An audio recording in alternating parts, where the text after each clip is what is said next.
बांग्लादेश के इंतखाबात में बीएनपी इत्तेहाद ने 2/3 अक्सरियत हासिल कर ली। बांग्लादेश नेशनलिस्ट पार्टी के सरबराह तारिक रहमान को वज़ीर आज़म बनाने का ऐलान। तारिक रहमान ने ढाका और बोगरा से दोनों नशिस्तें जीत लीं। 299 सीटों पर इंतखाबात हुए।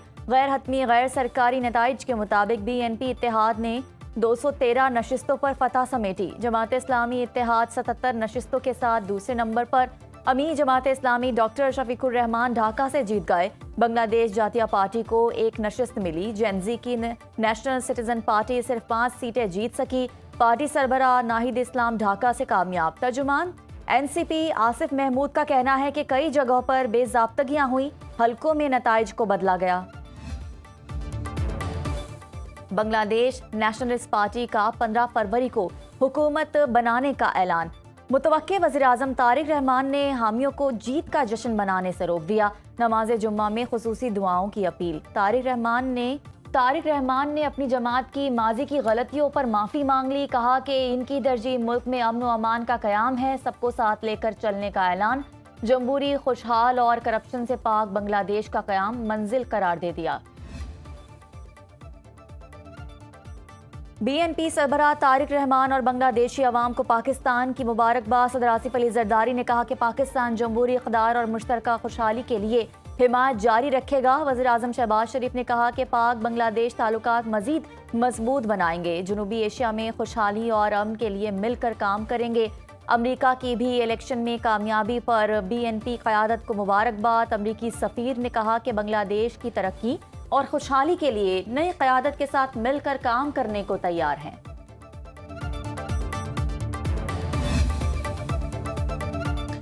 बांग्लादेश इंतखाबात में 7 ख़वातीन उम्मीदवार कामयाब। बांग्लादेशी मीडिया के मुताबिक इनमें से 6 का ताल्लुक बीएनपी से है। एक खातून उम्मीदवार आज़ाद हैसियत में कामयाब। अफरोज़ा, इशरत सुल्ताना, तहसीना शमा, नायाब यूसुफ और फरजाना का बीएनपी से ताल्लुक है। बैरिस्टर रोमिया सुल्ताना आज़ाद हैसियत में कामयाब हुई। बांग्लादेश इलेक्शन कमीशन ने 3 हलकों के नताइज रोक दिए। हलकों में शेरपुर 2, चिटागांग 2 और चिटागांग 4 शामिल है। कानूनी वजूहात की बिना पर जीतने वाले उम्मीदवारों के नताइज रोके गए। इलेक्शन कमीशन के मुताबिक बांग्लादेश के 13वें पार्लिमानी इंतखाबात में मुल्क भर में टर्न आउट 61% रहा। इंतखाबात में पोस्टल बैलेट की शरह 80.11% और मजमूई तौर पर दुरुस्त वोट की शरह 70.25% रही। ढाका से अब तक के नताइज के मुताबिक 73% वोटर्स ने आईनी इस्लाहात के हक में वोट डाला है। यूएई का पाकिस्तान के $2 अरब के डिपॉजिट में 2 माह के लिए रोल ओवर पर इत्तेफाक। पाकिस्तान की कर्ज वापसी की मुद्दत में मजीद 2 माह की तौसी कर दी गई। सरकारी ज़राए का कहना है कि मुत्तहिदा अरब अमारात को आगाह कर दिया गया। IMF के साथ मुज़ाकरात के बाद इस्लामाबाद दोबारा तवील मुद्दती रोल ओवर के लिए राब्ता करेगा। यूएई ने यह मुख्तसर मुद्दती तौसी 6.5% शरह सूद पर दी। जनवरी में भी यूएई ने रकम की मियाद ख़त्म होने पर 1 माह की तौसी दी। 1 अरब की तीसरी किस्त जुलाई 2026 में वाजिबुल अदा होगी। वज़ीर आज़म की हिदायत पर नेट मीटरिंग से नेट बिलिंग पर सारिफीन की मुंतकली रोक दी। वज़ीर तवानाई अवैस लगारी ने कौमी असम्बली में कहा कि वज़ीर आज़म ने नेपरा रेगुलेशंस के खिलाफ अपील दायर करने की हिदायत की। हुकूमत को दीगर ज़राए से 8 रुपये तक फी यूनिट बिजली मिल रही है। क्या नेट मीटरिंग सारिफीन से 27 रुपये फी यूनिट बिजली खरीदना नाजायज़ है? पीपल्स पार्टी की शर्मिला फारूक ने कहा कि इन 4,66,000 सारिफीन का कसूर ये है कि इन्होंने हुकूमत को क्लीन एनर्जी पॉलिसी में हिस्सा डाला। क्या हुकूमत बिजली के नुकसानात इन 4,66,000 सारिफीन से ही वसूल करेगी? अपनी नाअहली और करप्शन का बोझ नेट मीटरिंग सारिफीन पर क्यों डाला जा रहा है? लोगों ने सोलर एनर्जी लगाई तो आपने धोखा दिया। आप लोगों को समझा रहे हैं कि कभी हुकूमती पॉलिसी पर एतमाद ना करें। अपोजिशन इत्तेहाद तहरीक तहफ़्फ़ुज़ आइन का आज एहतजाज का ऐलान। पार्लियामेंट हाउस के बाहर धरना दिया जाएगा। अपोजिशन रहनुमाओं के मुताबिक बानी PTI से मुलाकात और उनके मुकम्मल इलाज तक धरना जारी रहेगा। तमाम अरकान पार्लियामेंट को पहुँचने की हिदायत। JUI के सरबराह मौलाना फजलुर रहमान के इजलास में खुसूसी शिरकत।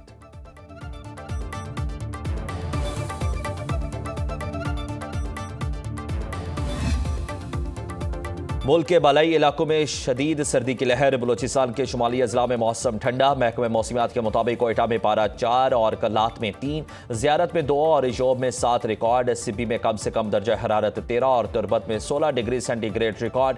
खैबर पख्तूनख्वा में 6 डिग्री की सर्दी। कलाम -3, मालम जब्बा में -1, काकुल, दीर और पारा चनार में 1-1 सेंटीग्रेड रिकॉर्ड। चित्राल 2 और सैदो शरीफ और बालाकोट में 3-3 सेंटीग्रेड पर दर्जा हरारत जा पहुंचा। आज कराची का कम से कम दर्जा हरारत 16 डिग्री सेंटीग्रेड रहा। दुनिया के आलूदा शहरों में लाहौर का दूसरा नंबर। सुबह के औकात में air quality index 232 record.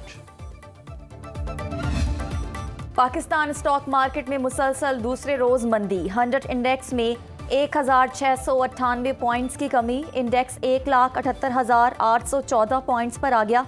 Interbank में अमरीकी डॉलर 2 पैसे सस्ता 279 रुपए 63 पैसे का हो गया। 4 रोज की तेजी के बाद एशियाई स्टॉक मार्केटों में मंदी। सोने और चांदी की कीमतें बढ़ गईं। सोना फी औंस 1% इजाफे से $4,972 का हो गया। चांदी की फी औंस कीमत $76.80 हो गई। खाम तेल की कीमत में मामूली इजाफा। ब्रेंट क्रूड ऑयल की फी बैरल कीमत $67.65। WTI क्रूड की कीमत $62.95 हो गई। वज़ीर दिफा ख्वाजा आसिफ मोहम्मद जर्मनी पहुंच गए। म्यूनिख सिक्योरिटी कॉन्फ्रेंस में पाकिस्तान की नुमाइंदगी करेंगे। कॉन्फ्रेंस 15 फरवरी तक जारी रहेगी। ख्वाजा आसिफ कॉन्फ्रेंस के दौरान आलमी रहनुमाओं और वज़राए दिफा से मुलाकातें करेंगे। इलाकाई सिक्योरिटी, दहशतगर्दी के खात्मे और आलमी अमन पर तबादला ख्याल होगा। वज़ीर आज़म शहबाज शरीफ की भी म्यूनिख सिक्योरिटी कॉन्फ्रेंस में शिरकत मुतवक्के है। म्यूनिख सिक्योरिटी कॉन्फ्रेंस में 50 से ज़ायद सरबराहान मुमलिकत शिरकत कर रहे हैं।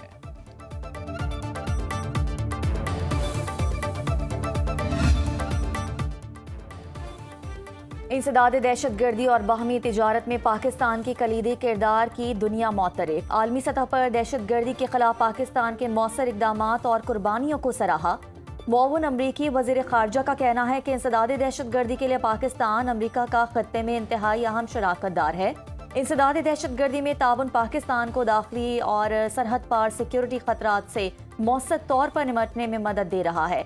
अमरीकी सदर ट्रंप इंसदाद दहशतगर्दी में पाकिस्तान के मौसर किरदार का बरमला एतराफ़ कर चुके।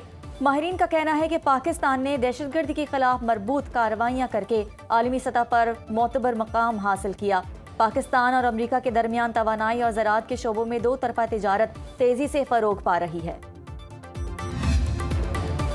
कोयटा में आज से 3 रोज़ा बसंत का त्यौहार मनाया जा रहा है। शहरी रवायती जोश व जज्बे के साथ बसंत मनाने के लिए तैयार हैं और कोयटा में पतंगबाजी, मौसीकी और मकामी सकाफती सरगर्मियां भी जारी हैं।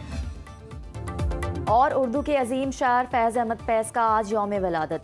फैज़ की शायरी मजलूम तबकात की आवाज़ बनी। इनकी नज़में और गज़लें इंसान पर इंसान के जबर के खिलाफ जद्दोजहद की अलामत।